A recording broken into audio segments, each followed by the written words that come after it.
사람들은 높이 올라가려고 하죠. 우리도 사람이라는 범주에 속하고요. 여러분들은 높은 데가 좋으세요? 아니면 낮은 데가 좋으세요? 아파트는 높은 데가 비쌉니까? 낮은 데가 비쌉니까?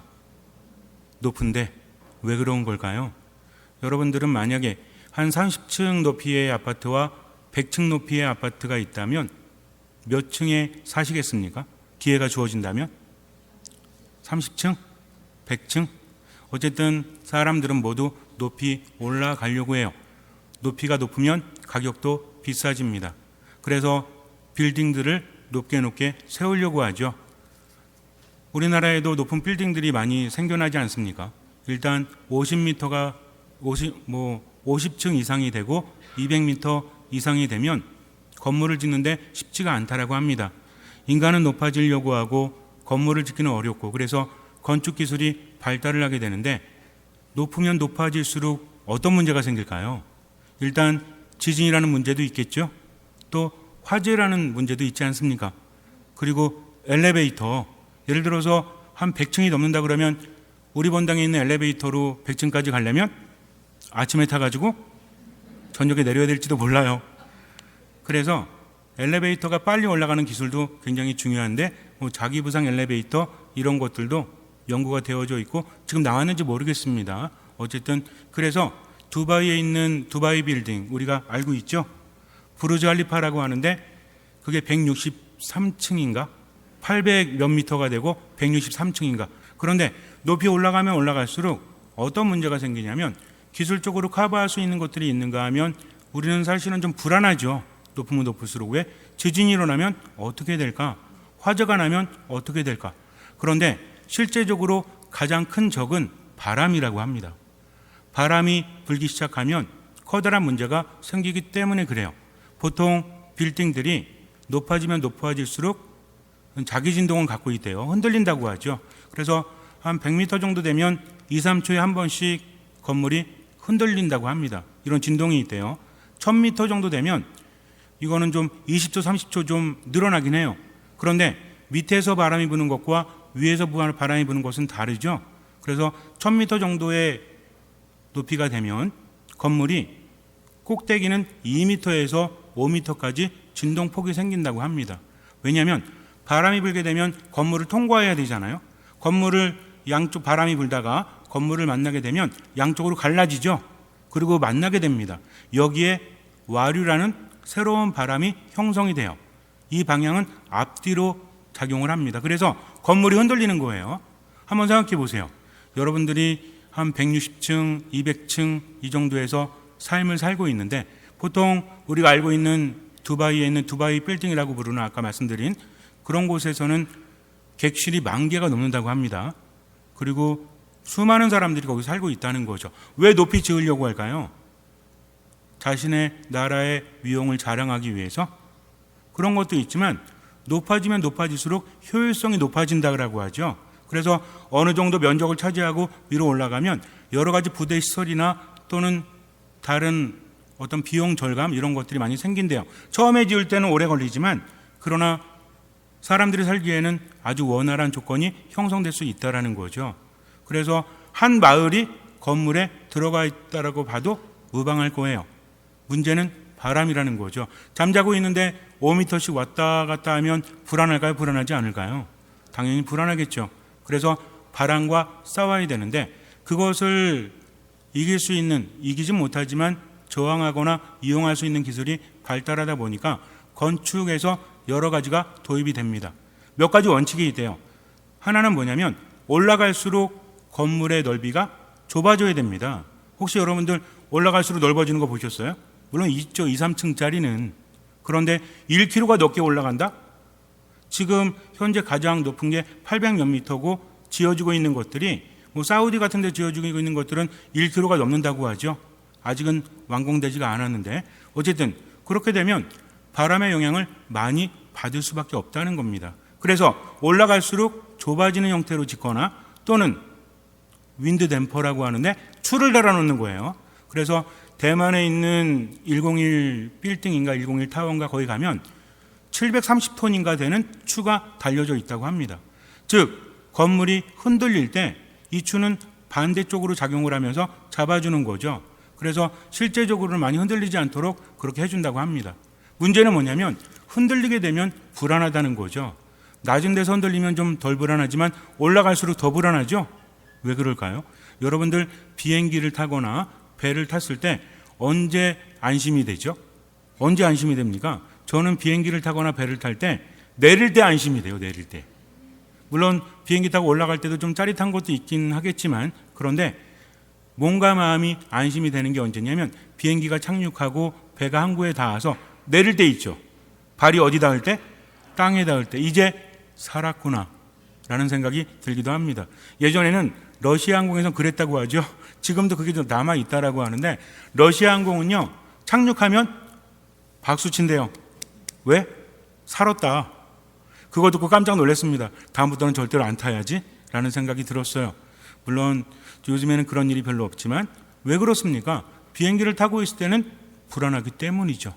배를 타고 있을 때는 불안하기 때문입니다. 바다를 건널 때, 강을 건널 때 그냥 물을 헤엄쳐서 건너기는 쉽지가 않아요. 배를 타야 됩니다. 배를 타면 좀 안심이 되죠.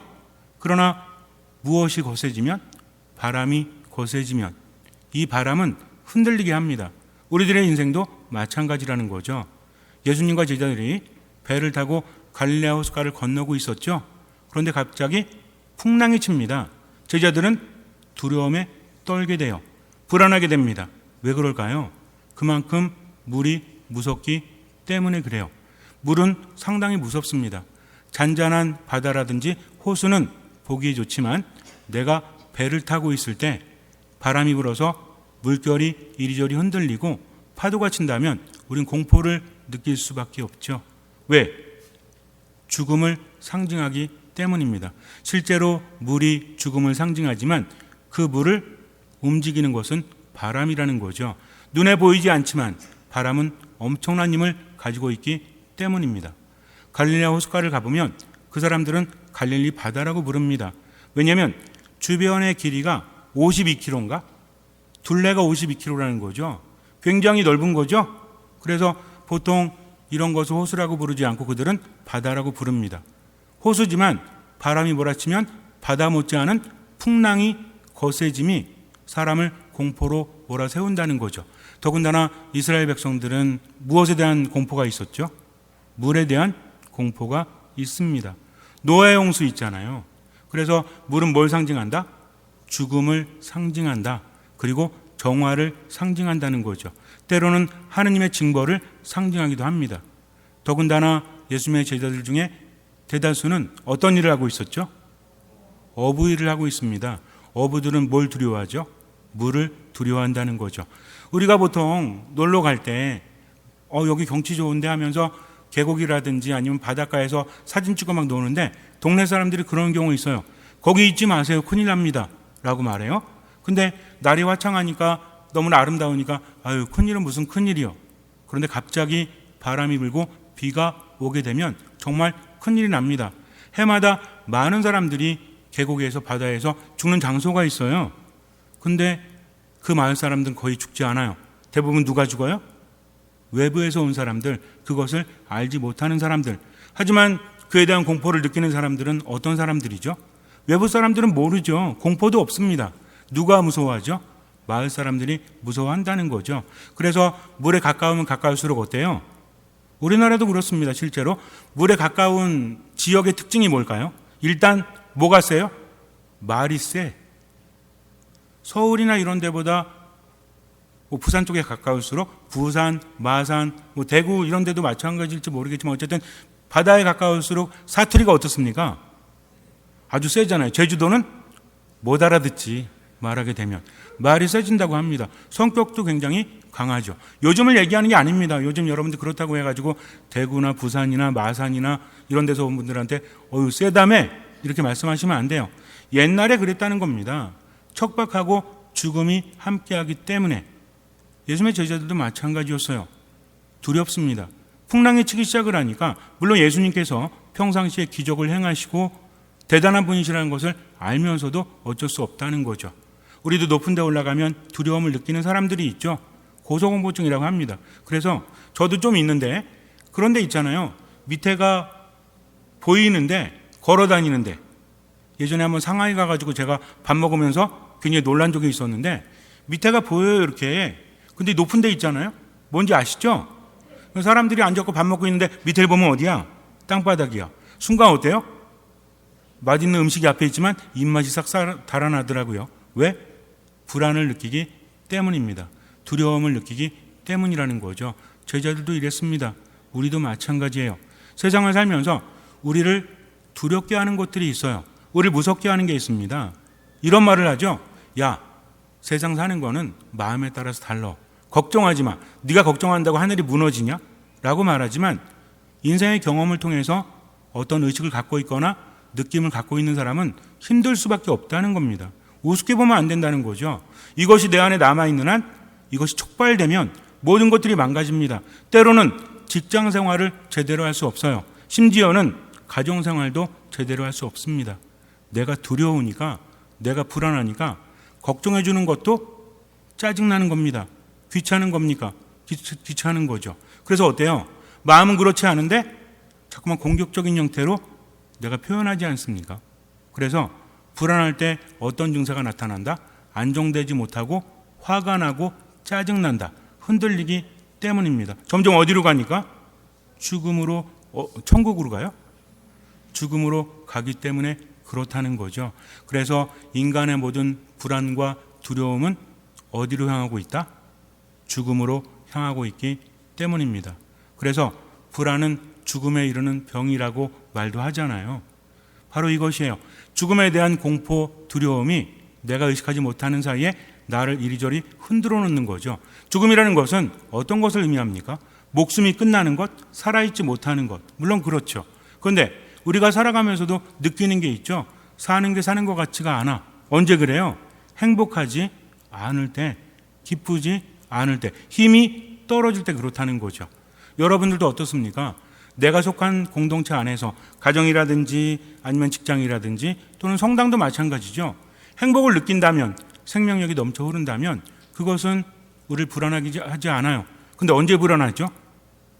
언제 싸울지 모르고, 언제 공격당할지 모르고, 언제 버림받을지 모른다는 불안과 두려움이 나를 흔들어 놓지 않습니까?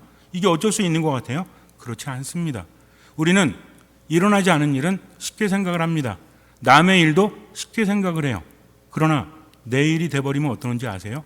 두려워할 수밖에 없다는 겁니다. 그것을 알아야 돼요. 만만하게 볼 수 있다고 만만해진다면 얼마나 좋을까요? 그러나 세상은 마음먹은 대로 되지 않습니다. 마음을 먹는 것도 힘들지만 마음을 먹는다고 해도 인간은 흔들릴 수밖에 없다는 거죠. 왜 그런지 아십니까? 두려움이나 불안은 인간을 생존하게 하기 때문에 그래요. 예를 들어서 저쪽에 뭐가 무너지고 있어요. 근데 뭐 두려워하지 말자 하면서 스스로 마음을 다잡으면 어떻게 되죠? 여러분들 가끔 그럴 때 있잖아요. 뭐가 딱 나타나서 깜짝 놀라죠? 그럼 이거 좋은 거예요? 안 좋은 거예요? 갑자기 밤에 이렇게 가는데 누가 가발 뒤집어 쓰고 확 튀어나오면 그럼 놀라지 않습니까? 어떤 사람은 안 놀라죠? 안 놀라는 사람 대단한 것 같죠? 그 사람 위험한 겁니다. 왜? 눈앞에 갑자기 나타났을 때 즉각적으로 두려움이나 불안 때문에 내가 반응한다는 것은 생존을 위한 전략이라는 거죠. 근데 이 반응이 없다면 그것은 심각한 문제입니다. 더 큰 문제는 뭐죠? 나를 살리는 생존 전략이라는 것이 너무나 세지면 힘들게 되기 때문에 그래요. 불안이나 두려움이라는 그것은 나를 생존하게 하지만 이것이 너무나 강해지면 일상적인 삶을 망쳐버린다는 거죠. 그래서 두려워요. 그래서 불안해요. 그래서 힘들어요. 어쩔 수 없습니다. 제자들도 마찬가지였죠. 내가 어쩔 수 없기 때문에 그래요. 제어하지 못하니까. 내가 불안하고 두려운 것은 내가 제어하지 못하는 상황이 내게 휘몰아칠 때 그럴 수밖에 없다는 겁니다. 제자들도 그랬어요. 풍랑이 몰아치니까 배가 뒤집을 것 같아요. 그래서 주무시고 계시던 예수님을 깨우죠. 뭐라고 합니까? 저희가 죽게 되었습니다.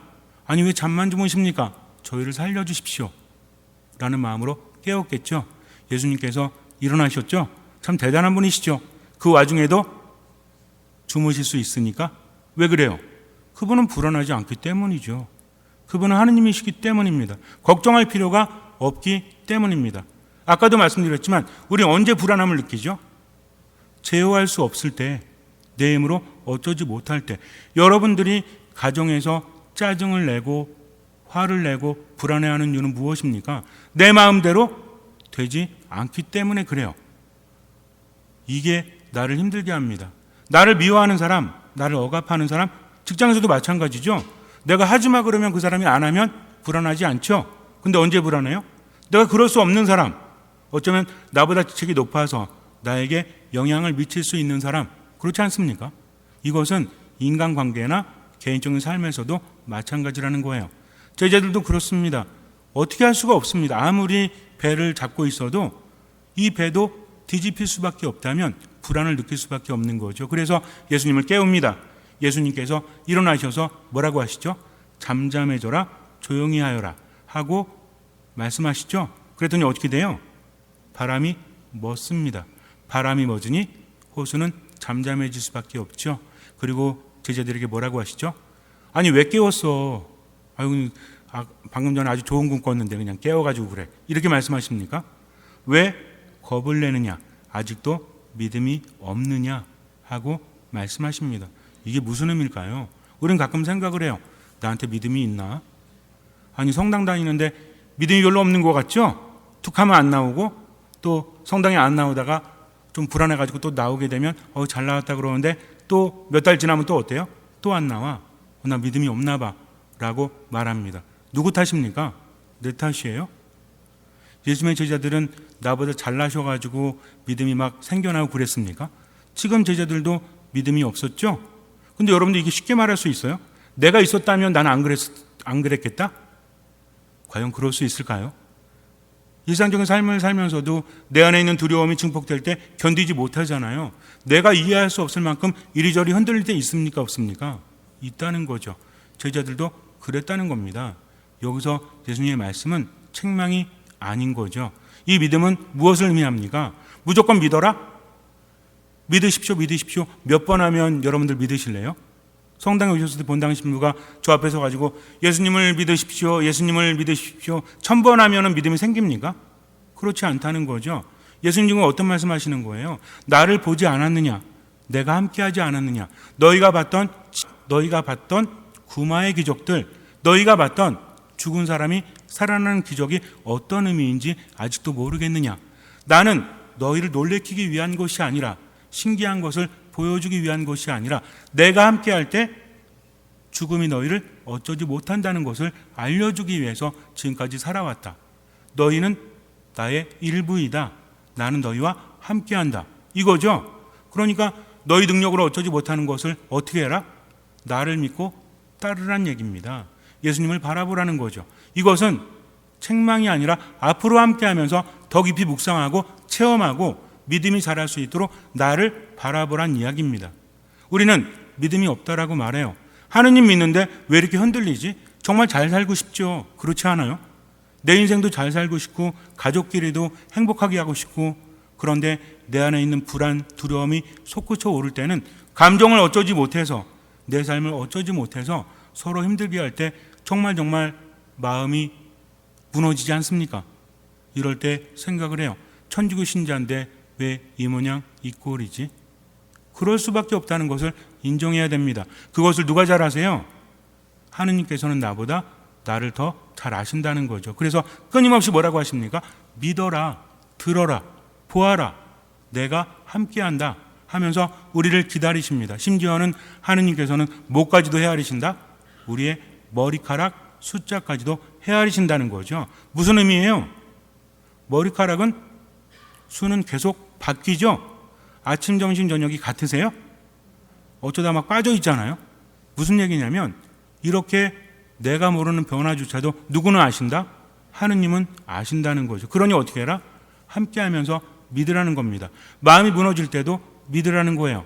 제자들은 뭐라고 대답합니까? 도대체 이분이 누구이시기에 바람과 호수까지 복종하는가? 여기에 중심이 있습니다. 이게 오늘의 주제예요. 바람과 호수가 복종한다면 그분은 누구십니까? 그분의 한 말씀으로 죽음을 없애시고 인간을 살리시는 분. 이것이 신앙의 핵심이에요. 여러분에게 하느님은 누구십니까? 여러분들은 왜 미사참리하고 여러분들 왜 기도하고 왜 하느님과 함께 머무십니까? 이거 굉장히 중요한 겁니다. 그래서 내가 이리저리 흔들릴 수밖에 없다. 하느님은 나에게 강해지라고 하지 않으십니다. 뭐라고 하십니까? 나를 떠나지 말라라고 하세요. 신앙은 강해지는 게 아니에요. 신앙은 하느님께서 함께 하심을 의식하는 겁니다. 그것을 체험하는 겁니다. 그러면서 믿음이 생겨나면서 뭐가 사라져요? 두려움이 사라져요. 그리고 불안이 사라집니다. 지금의 삶을 제대로 살아갈 수 있도록 하느님께서는 함께 하시면서 나를 살리시는 분이라는 거죠. 이분을 만나는 것이 바로 신앙입니다. 여러분들 성당에 올 때 의식하세요. 내가 왜 오는지. 그냥 불안하니까 성당에 온다? 그럴 수 있죠. 제자들이 배를 탄 것은 어떤 의미입니까? 배는 뭐라고 하죠? 구원의 방주라고 하죠. 우리가 불안해서 성당에 왔을 때 배를 탄 것과 같아요. 근데 무엇을 느끼지 못해요? 지금 함께 계시는 예수님을 느끼지도 못하고 믿지도 않는다면 우린 흔들릴 수밖에 없어요. 그럴 때 어떻게 하면 돼요? 그분을 깨우면 돼요. 그분을 깨운다는 게 뭐예요?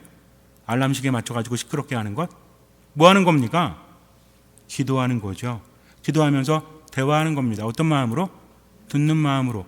그러면 그때부터 삶은 달라진다. 믿음이라는 것은 어느 날 갑자기 내 안에서 생겨나는 것이 아닙니다. 하느님과 함께하면서 그분의 말씀을 듣고 체험을 하면서 내 안에 무엇이? 불안이, 두려움이 사라지게 되고 내가 삶을 생기 넘치게 살아가는 것. 그것이 가장 중요한 것임을 우리는 잊지 말아야 돼요. 기적이 필요할 때는 기적을 주시죠. 하지만 가장 중요한 것은 하느님께서 함께 하신다. 그러니 그분을 믿고 지금 최선을 다해서 살아가라. 나머지는 맡겨라. 그것이 믿음의 핵심이에요. 잠시 눈을 감으세요. 하느님은 함께 하십니다. 믿음도 그런 거죠. 하느님 믿고 함께 한다고 할지라도 흔들릴 수밖에 없어요. 내 안에 있는 두려움, 불안은 늘 나를 괴롭힙니다. 그러나 그럼에도 불구하고 그분을 믿는 거죠. 나는 아무것도 할 수 없어요. 예수님 이미 아십니다. 너희는 나 없이 아무것도 할 수 없다라고 하십니다. 그러니 나를 이리저리 흔드는 내가 제어할 수 없는 고통에 있을지라도 그분을 믿으십시오. 그분께 기도하십시오. 듣는 마음으로 할 수 있는 만큼만 최선을 다하고 나머진 주님께 맡기십시오. 주님께서는 그 믿음을 보시고 우리 삶에 놀라운 기적을 일으켜 주실 것입니다. 아멘.